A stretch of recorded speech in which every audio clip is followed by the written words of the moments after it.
मेरा एक दोस्त है जो एक्टर है, जो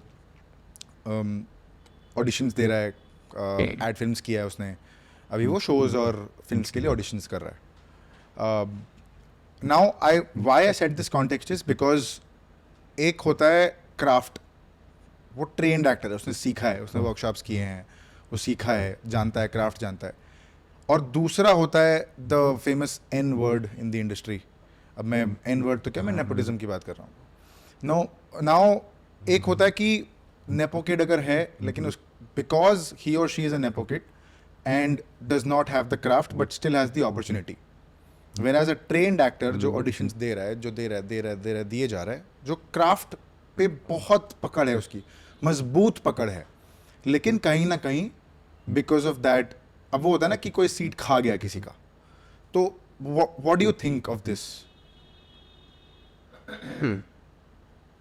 मुझे एक बात बताओ, अगर फॉर एग्जांपल किसी की इंडस्ट्री है बहुत बड़ी, समझो टेक्सटाइल इंडस्ट्री, ठीक है, और उसमें वर्कर्स भी हैं, बहुत सारी पोजीशंस पे लोग हैं, तो वहाँ पे एक अगर टॉप पोजीशन कोई होती है जहाँ पे बहुत सारे लोग पहुँचना चाहते हैं जो बहुत सालों से काम कर रहे हैं, लेकिन कई बार वो पोजीशन और जो उसका मालिक है उसके बेटे या किसी को मिल जाती है, क्या वो सही है कि गलत है? अब आइडियल सिनेरियो में तो ये है कि जो डिजर्विंग है उसको मिलना चाहिए. पर हमें पता नहीं ना वो डिजर्विंग है कि नहीं, ये सही है कि नहीं. कोई बोल नहीं सकता उस बात को. तो वैसे ही यहाँ भी वही है, यहाँ भी वही है ना. अब वो आप बोला आपने डिजर्विंग है तो बैठ सकता है, करेक्ट. वहाँ कोई टेस्ट नहीं है डिजर्विंग का, यहाँ है. यहाँ आप देख लो, चाहे वो स्टार किड्स हो या चाहे वो कोई और हो, डिजर्विंग होते हैं और अच्छा काम करते हैं तो काम कर ही रहे होते हैं ना ज़्यादा. फ़र्क मौके का रहता है कि मौका कितना जल्दी मिले या कितना लेट, फ़र्क ये रहता है. I definitely agree with that. और वो उनका वो उनकी किस्मत है. फॉर एग्जांपल उनको चांस मिला, लेकिन अंत में तो आपको काम ही करना है ना.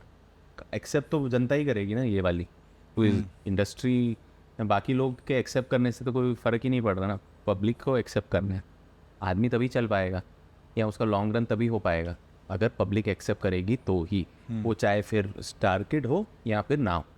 तो यहाँ आके मामला स्क्वायर वन हो जाता है कि रही बात यस, किसी को अपॉर्चुनिटी नहीं मिली जल्दी, किसी को बनानी पड़ती है. और ये फील्ड ही ऐसी है ना, ये हमारी फील्ड है, यहाँ पे हर किसी को करना है. तो जब जहाँ जिस जगह पे हर किसी को करना है, बात भी वहीं की होती है. कोई टेक्सटाइल इंडस्ट्री के लिए नहीं बोलेगा नेपोटिज्म चल रहा है वहाँ, नहीं बोलते ना. कहाँ बोलते हैं कि हर जगह होता है और हक है अपने पिताजी या अपने उसको अपने सपूत को वो देने का. अब मेहनत वही किया है. अब वही बात आ जाती है कि अब इसको हम रिलेट कर सकते हैं प्रिविलेज से, कि अगर मान लो किसी के पापा या किसी के जो भी परदादा ने कुछ बिजनेस सेटअप कर दिया, तो इंटरनेट पे बड़ा बोलबाला ये है कि प्रिविलेज का इस्तेमाल गलत तरीके से हो रहा है, ये हो रहा है. मैं ये बोल रहा हूँ कि नहीं, क्या गलत है? आप प्रिविलेज आप इंडस्ट्री से ना भी हो, आप हाँ.